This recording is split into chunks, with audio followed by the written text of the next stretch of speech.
just getting in some light reading before my next client, which I can safely assume that would be you. My name's Calliope. Charmed to meet you. And your name? Perfect. Well, of course I could look on my files, but it's much more friendly if we get to know each other on a little bit more of a personal basis rather than just as your sleep therapist. So, before we begin, if you want to just tell me a little bit about yourself, maybe a little bit why you came to my clinic. Okay. Sure.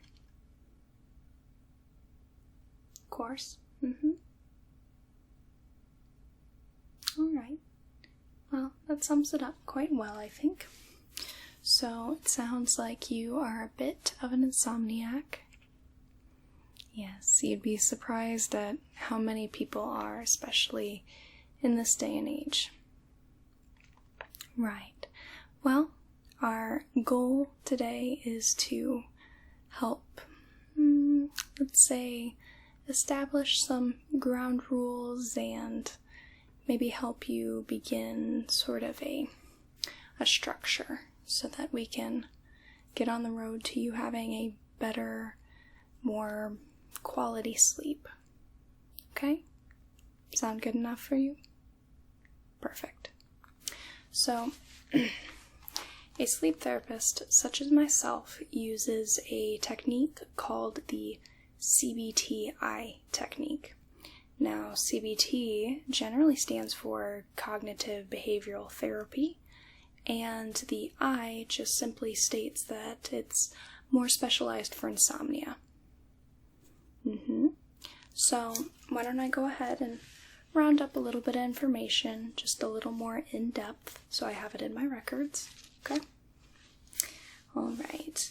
Would you mind telling me a little bit more about your sleeping issues? We've established that you are an insomniac. So, tell me a little bit about your sleeping habits. So, do you tend to stay up quite late, sleep in a lot? Do you have to wake up early? Okay.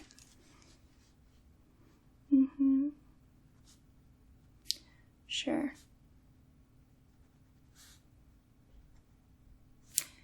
Approximately how many hours of sleep a night do you generally receive? Okay. No, it's not what we would like ideally, and hopefully we can improve that with some continued sessions. What time do you normally go to bed? And by go to bed, I mean that you actually retire to your bedroom, not necessarily when you go to sleep. Okay? Yes, that's quite reasonable. And what time do you wake up? Okay, it varies. Yes, I imagine some days you may want to catch up on sleep, or maybe some days you're running a little late, or things of that nature. How often do you say that you would have insomnia, or more that you have trouble falling asleep or trouble staying asleep through the night? Yeah, about how many times a week? Okay, that is quite a bit. Alright. Would you mind telling me a little bit about your, I guess we could say, substance use? So this would be like caffeine. Okay. Alright. Do you ever consume caffeine past, let's say, 12 or 1 p.m.? Okay. And your alcohol use? Approximately how much, or how many times a week?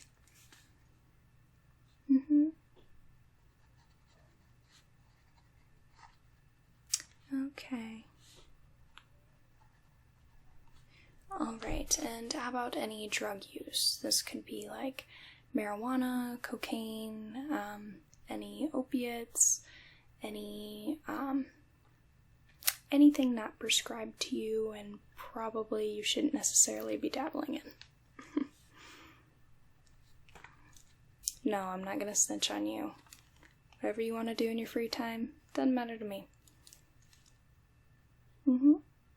Yes, it just gives us a good gauge on, well, for example, some drugs keep you awake, some make you sleepy, but they interrupt your cycles. Some of them make you hallucinate. Some, there's a lot of different interactions that may reveal a great deal about why you're having so much trouble. Okay. All right. Now, how about your phone / TV / computer / electronic use? Right, let's say within the last 2 hours of going to bed. Sure. Okay. So you tend to bring your phone with you to bed and play around with it for a little bit. I know, I'm guilty too. I've got manga on my phone that updates every other day, so I like to read that before bed. Okay, and what about your prescribed medication use? What kind of medications are you on?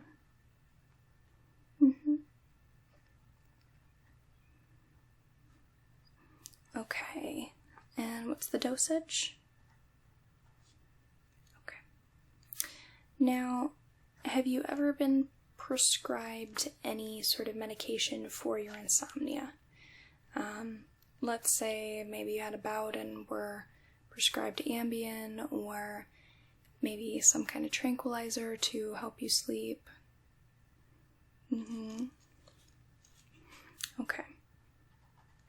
Well, and the reason I ask is many sleep drugs that are prescribed are only for a short time use, but some people do get somewhat dependent on them, or they have a lot of issue then going to sleep after their supply has run out.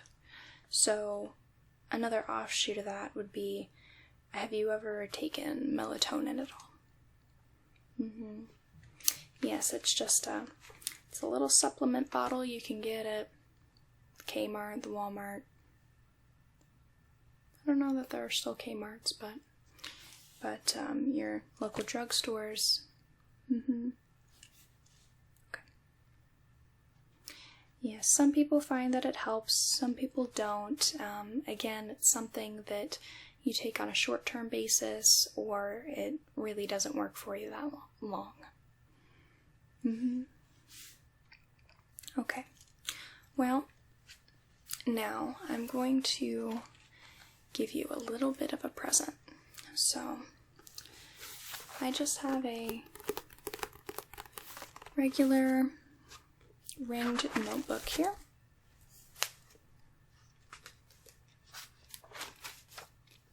Now, I want you to do me a solid, and we are going to make this into your sleep journal.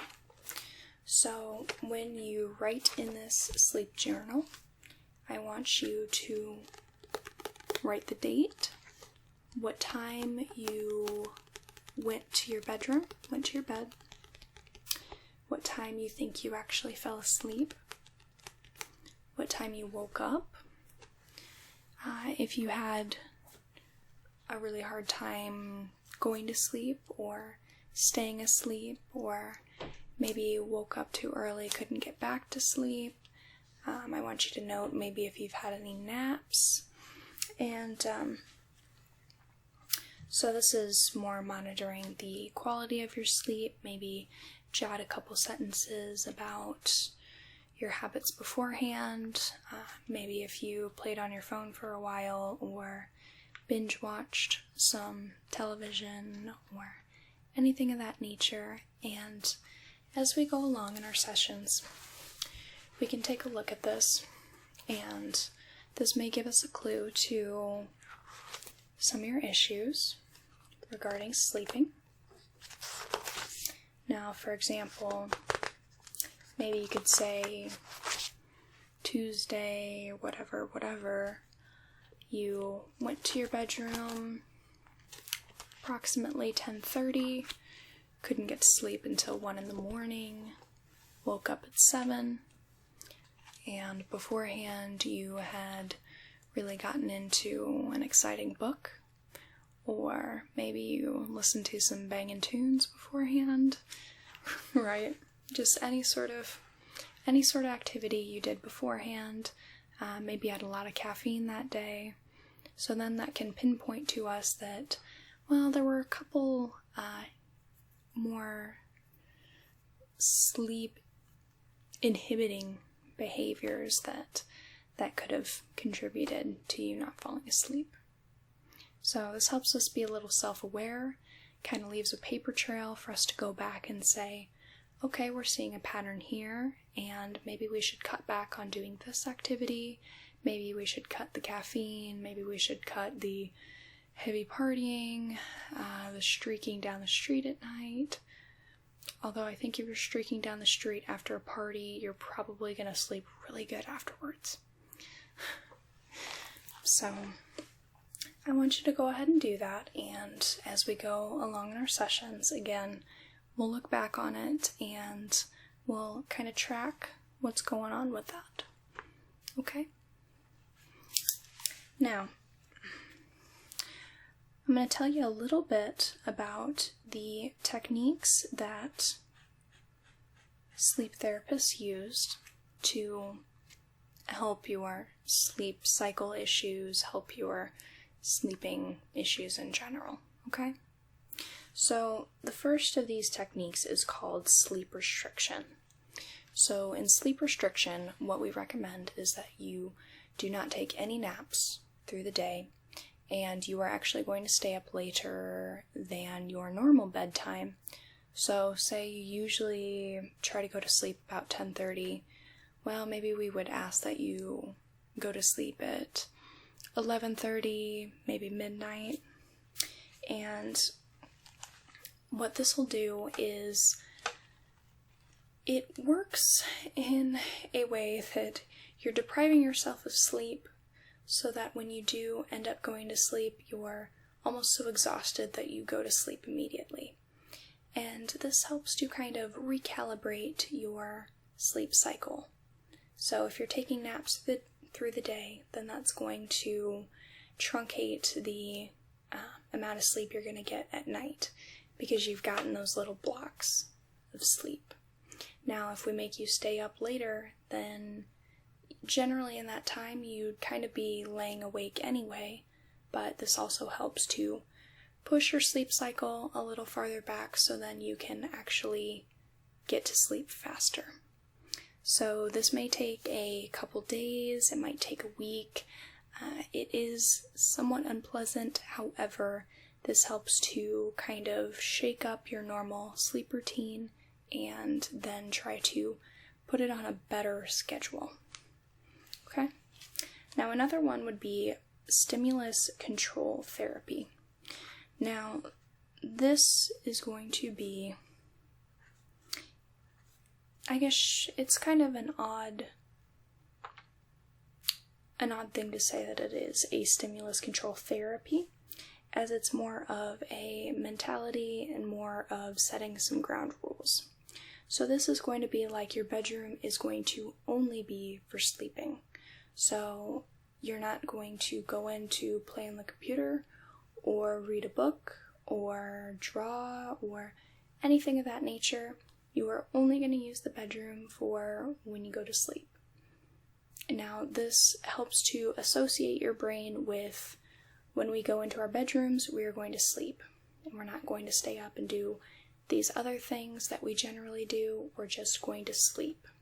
So the brain is somewhat, while it is a complex organ, sometimes it's a little more simple than we think and likes to follow patterns. So this helps to just trick your brain into thinking, oh hey, we're going to go to sleep now that we have walked into this room. Now, another sort of unpleasant thing, I guess you could say, is that you're going to want to sleep for the same amount of time and go to sleep at the same time, wake up at the same time every day. Now, this means that you're not going to catch up on sleep on the weekends or whenever you have a day off, or you're not going to stay up too late after your bedtime. You're going to want to go to sleep at a specific time, and then you're going to want to wake up at a specific time. And there's not going to be much deviation from that.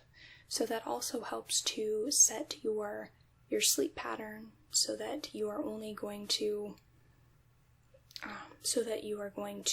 go to sleep when you should, when you are patterning this, and you're going to wake up at the same time that you have been training yourself to.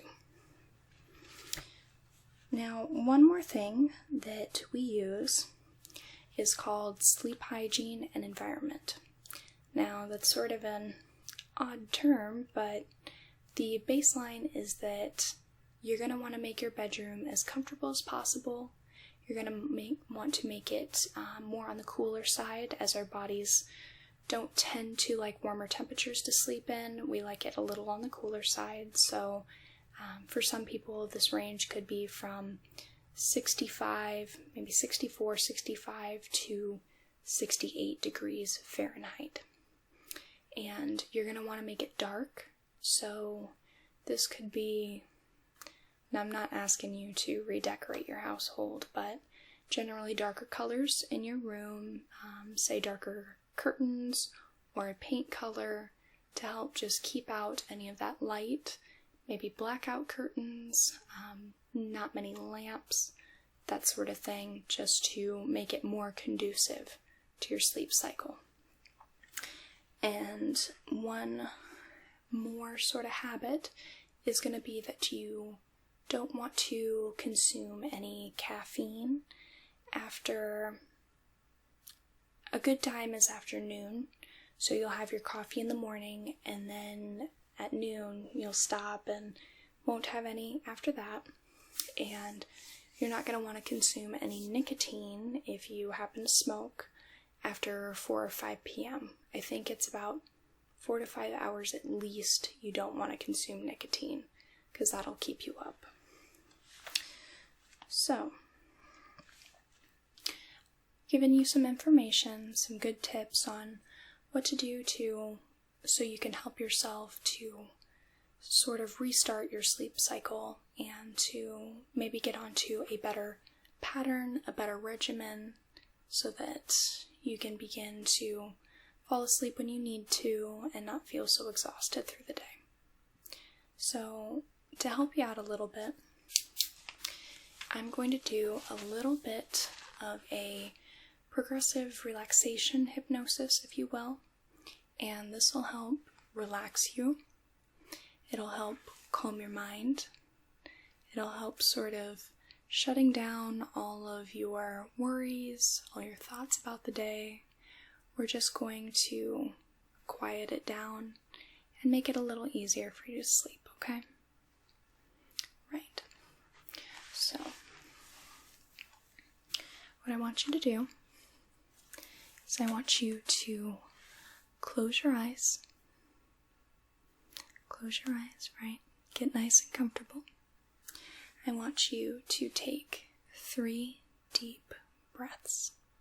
I want you to inhale through your nose and exhale either through your mouth or through your nose.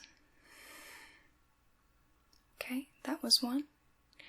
Inhale and exhale.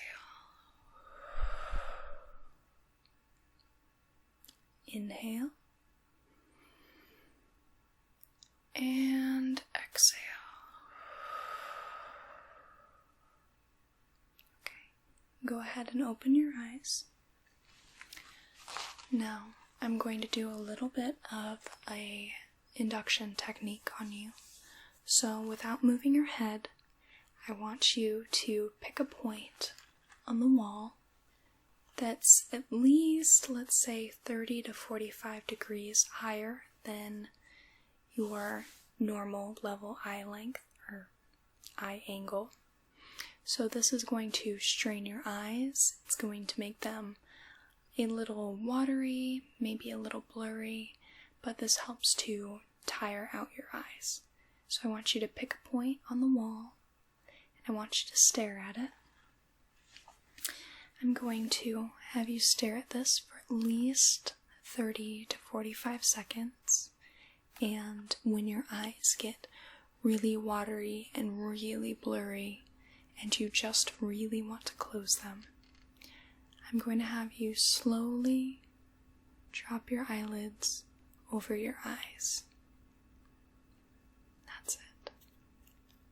Perfect. Okay.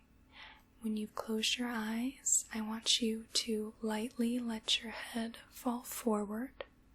Right. Just more so that you're not making an effort to hold it up. So just laying your head down. I want you to keep your eyes closed, and I want you to take 3 more deep breaths.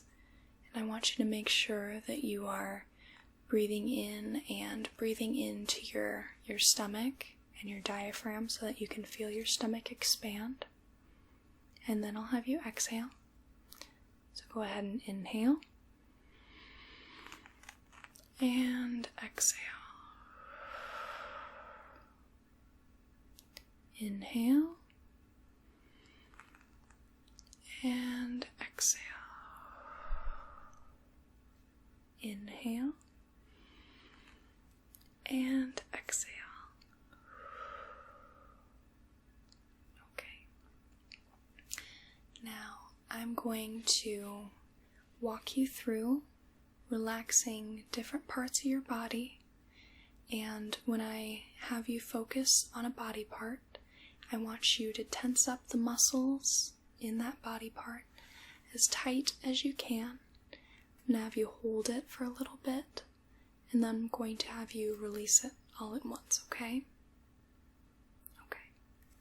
So first, I want you to focus on your feet. I want you to clench up your toes, clench up the muscles in your feet. I want you to hold it. And all at once release the tension. Okay. I want you to move up to your calf muscles, your lower leg. I want you to tense up those muscles. You can pull your feet upwards, that'll help tense them. Or you could push them downwards and tense up the muscles that way. And I want you to hold it and release the tension. Great. Now I want you to move up to your thighs, and I want you to clench your thigh muscles.